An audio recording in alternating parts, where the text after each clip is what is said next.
Alright, says we're live, and welcome back to another High Tide Imbibe.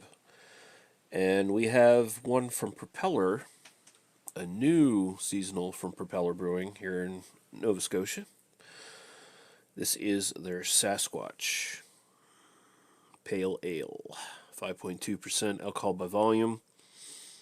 And it's called Sasquatch because the hop it uses is a fairly new variety of hops called Sasquatch hops that I believe were made in BC.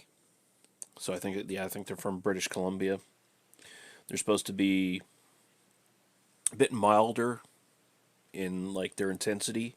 So I guess it's been recommended that they're used more for pale ales instead of IPAs, and they're supposed to be like complementary hops in a way. Like they bring out certain flavors with certain different grain bills and stuff like that. Like they're ones you can really like throw in as part of a recipe, or instead of just keeping them as their own for a beer, you can sort of put them into different recipes with different hops, and experiment a little bit. I guess that's sort of what these are used for.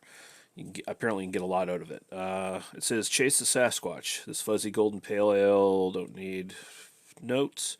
From the remote forests of British Columbia, Sasquatch, the first Canadian patent hop, leaves traces of fresh cedar." I don't need that either. Don't need to know tasting notes or anything like that. And so the Propeller, the can art, bunch of trees, leaves, and there might be the Sasquatch peeking through and looking. All right. And this is a seasonal that is available from November to February.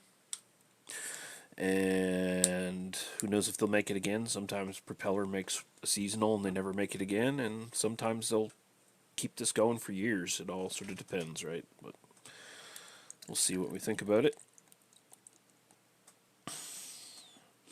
I don't know if there's any other hops in the grain bill here. In fact, I should just take a quick look at their website here and just check products, seasonals, Sasquatch. No, they don't tell you the entire grain bill on here. They do say it's available in growlers and cans, so there you go. All right. So we'll look at it here. It looks way darker than it actually is on camera here. It looks orange kind of to you guys on camera. Here it's a bit more pale. It's more of a golden straw color, kind of hazy.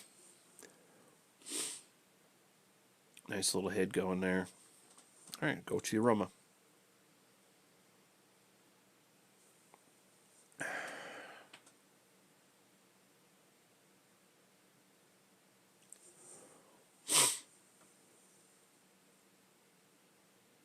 Okay, so I'm getting a bit of there is some like the sort of modern juiciness that you'll come to expect from a lot of sort of pale ales and IPAs these days. There's a bit of a mango, pineapple element to it, but there's also a bit of lemon, orange, kind of citrus underneath as well. That sort of cuts into it a bit.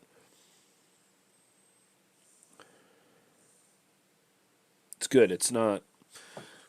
People who've watched my videos for a while now know I'm not big into the super fruity tropical fruit hop varieties that just they smell like juice, they taste like juice. I hate that stuff. I want my beer to taste kind of like beer, and this still smells like beer. It's got some of those similar notes, but they're dialed back and they're milder, which works with what I was reading about the hop variety on how it apparently is milder. So there you go. So we'll go to the taste. Cheers.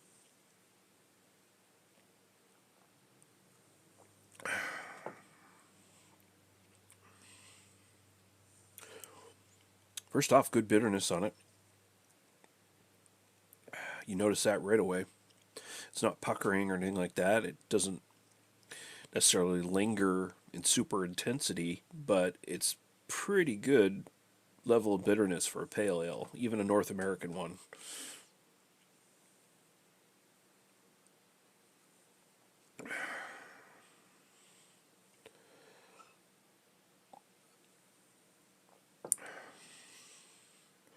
So in the actual taste, well, I do get sort of the ghost of those tropical notes I was telling you about, the sort of pineapple mango thing.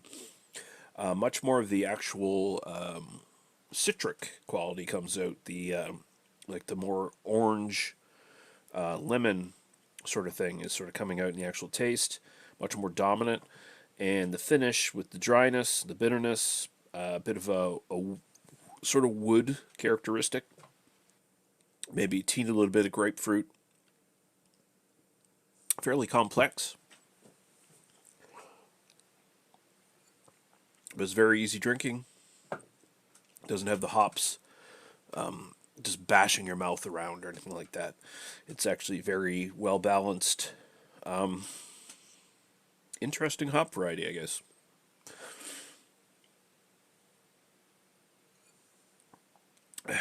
But yeah, so I mean, grading this as sort of a North American style pale ale, I've certainly had better, but this isn't. It's not to say this is shit or anything. I'm gonna go 8 style. I think it's pretty good, pretty solid stuff.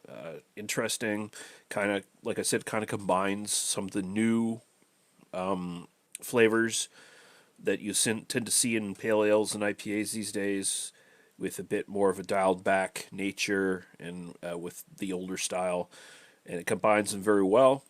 So I like that, and we got CB Fall watching at, I don't know what time it is where he is, but it is 4:23 a.m. here. I just got off work, so. But he says, excellent review. Thank you, CB Fall. And yeah, so 8-4 style, and my own personal preference, you know what? I'm going to throw a high 7.5 on that.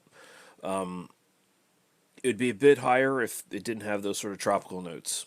Not that they're making this unpleasant, they're just not the flavors I like. And so it kind of cuts it off a little bit for me. But I mean, I'm still basically giving this a seal of approval, worth trying if you're in the Maritime. I don't think this is outside of the Maritimes anywhere. If you're in the Maritimes, if you're in the maritime bubble, CB Fall says it is 2:25 a.m. in his area. All right, cool, cool.